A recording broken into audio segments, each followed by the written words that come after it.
The book of Ezekiel takes its title from the priest of the same name.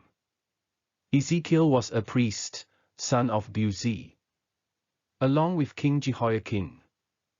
He was one of the captives who was brought to Babylon in 597 BC, when he was 25 years old. In the 5th year of Jehoiakim's captivity, while he was by the river Chebar, Ezekiel had a vision of the glory of God, and received his call to be a prophet to the people in Jerusalem and to those in exile.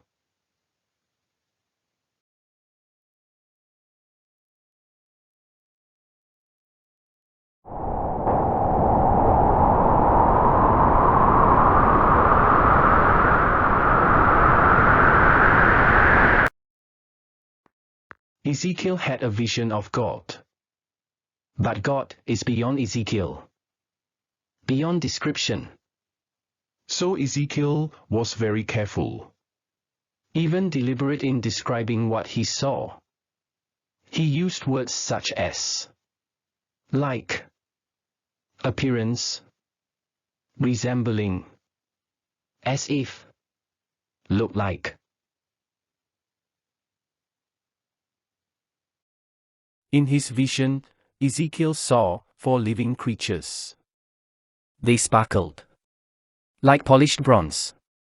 They had a human form, in that they were probably standing upright. Each of them had 4 wings. 2 wings were stretched out, touching another creature, while 2 covered their bodies. The movement of their wings sounded like waves crashing on the seashore. Verse 24.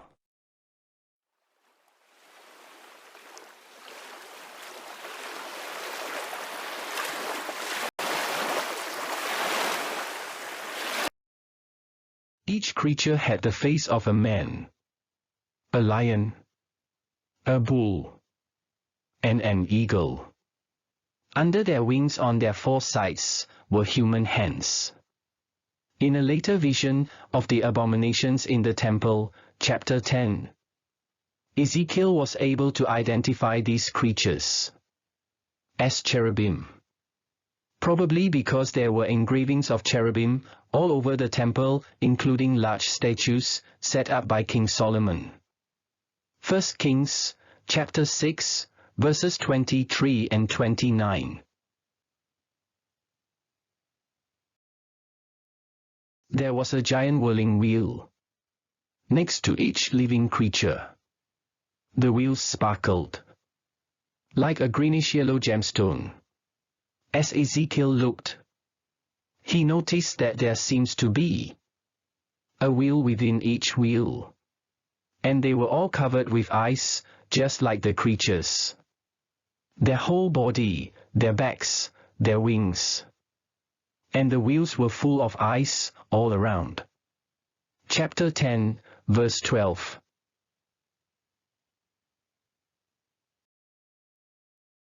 Whenever the wheels moved, they moved in any of their 4 directions, without turning as they moved. Whenever the living creatures moved, the wheels moved with them. There seems to be a connection between the living creatures and the wheels. And it was revealed to Ezekiel that the spirit of the living beings was in the wheels.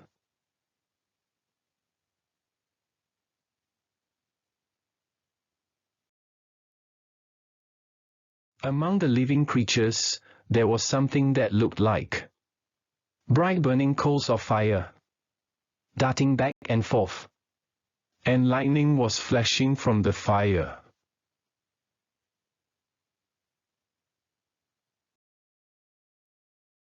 Above the creatures was something like a shimmering crystal platform that stretched out over their heads.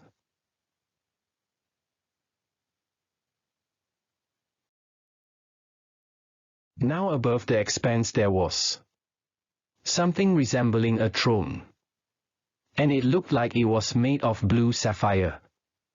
And seated on that throne was a figure that looked like a man. Above his waist, like glowing metal, and below his waist, like fire. There was a brightness around him, like that of a rainbow in the clouds on a rainy day.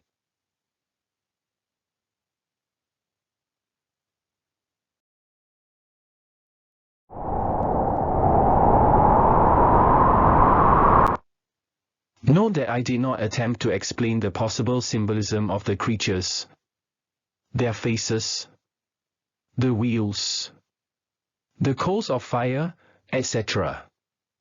because any explanation would be mere speculation, and differing views would lead to fruitless discussion. The main point of this vision is the awesomeness of the glory of God. Ezekiel saw the glory of God and fell on his face. Then he heard a voice speaking, God calling him into ministry. Who else saw a manifestation of God before being called into service? Moses saw a burning bush, Exodus chapter 3, verses 1 to 6. Isaiah saw the Lord on his throne, Isaiah chapter 6, verses 1 to 5. Saul saw Jesus on the Damascus road, Acts chapter 9, verses 1 to 5. I'm not saying that you need to see a physical manifestation of God before you can have a ministry. But I believe that a vision for ministry is invariably connected to who God is. Because he loves his people, we are to take care of his sheep. Because he is holy, we are to live holy lives, and to call his people to repentance. God must be the motivation of our lives and ministry. Why are you alive? Why are you still alive? God is the source of all things. He created each and every one of us, and we exist for him. 1 Corinthians chapter 8, verse 6. If you are still alive, then God is not done with you yet, and he has something for you to do. Do you consider yourself too old to serve? Then consider this. What you have to offer today is far greater than 20 years ago, 30 or 40 years ago. You have more knowledge and more experience. You are more skillful and hopefully more matured. You can be a sharp instrument in the hands of God. Are you willing to place yourself in the hands of God? Do you recall this slide? Daniel, Ezekiel, and Jeremiah were called to minister to different groups of people in different places, and each of them served God faithfully where he had called them. Do not look at the ministries of others. Rather ask, where does God want you to serve him?